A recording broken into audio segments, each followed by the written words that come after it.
Pada tahun 1808, sang Kaisar Prancis Napoleon Bonaparte yang menguasai Belanda, memberikan izin untuk mengirim Herman Willem Daendels ke Jawa. Karena Prancis dan Inggris saat itu sedang berperang, maka tujuan utama Daendels di Jawa adalah untuk mempertahankan Pulau Jawa dari serangan Inggris.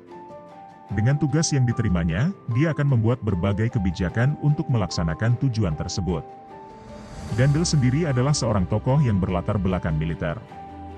Dia merupakan marsekal yang memiliki pengalaman langsung di medan perang. Dengan latar belakang seperti itu, maka tidak heran jika segala kebijakan Daendels kemudian akan sangat erat dengan dunia militer. Dia membuat struktur kepegawaian yang didasarkan pada struktur komando militer. Pejabat-pejabat Eropa dan Jawa tidak lepas dari kebijakannya yang kemudian diangkat dalam kesatuan militer. Kebijakan Daendels ini tidak bisa diterima oleh seluruh bangsawan Jawa. Pihak yang paling menentang militerisasi ala Daendels adalah Kesultanan Yogyakarta. Puncaknya adalah ketika Daendels mengumumkan kewajiban untuk melaksanakan tata upacara baru bagi semua penguasa di Jawa ketika berhadapan dengan wakil Daendels yang merupakan pejabat Eropa. Kebijakan tersebut mulai disahkan pada 18 Juli 1808 yang artinya setelah batas waktu tersebut seluruh bangsawan Jawa harus melaksanakan tata upacara baru menurut Daendels. Sultan Yogya, Hamengkubuwono II dengan tegas menolak peraturan tersebut. Selama ini dia tidak pernah duduk sejajar dengan wakil Eropa. Dengan adanya aturan tersebut maka Sultan Yogya wajib untuk menghormati tamu wakil Daendels yang berkebangsaan Eropa dan mempersilahkannya duduk sejajar dengan Sultan. Tentu aturan ini dianggap penghinaan terhadap kekuasaan Sultan itu sendiri.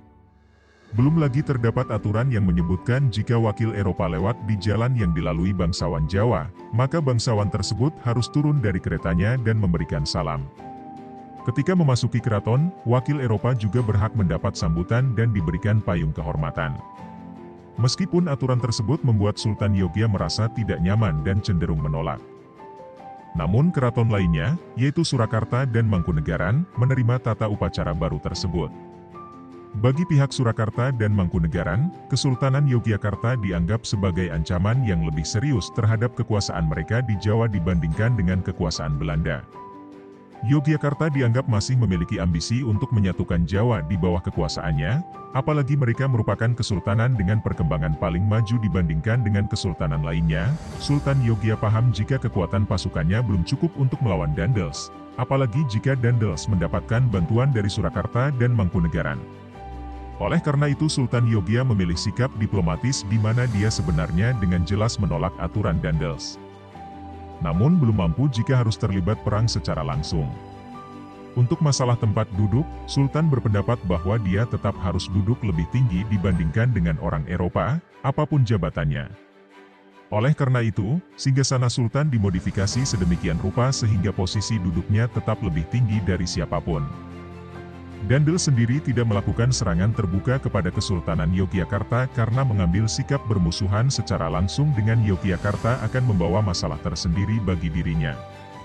Apalagi fokusnya bukan untuk melawan Yogyakarta, namun melawan Inggris yang akan segera datang di Jawa. Oleh karena itu, untuk mempererat hubungan antara pemerintah Belanda dan Yogyakarta, Daendels datang sendiri ke Kesultanan Yogya untuk bertamu. Selama ini belum ada seorang gubernur jenderal datang langsung ke Keraton Yogyakarta.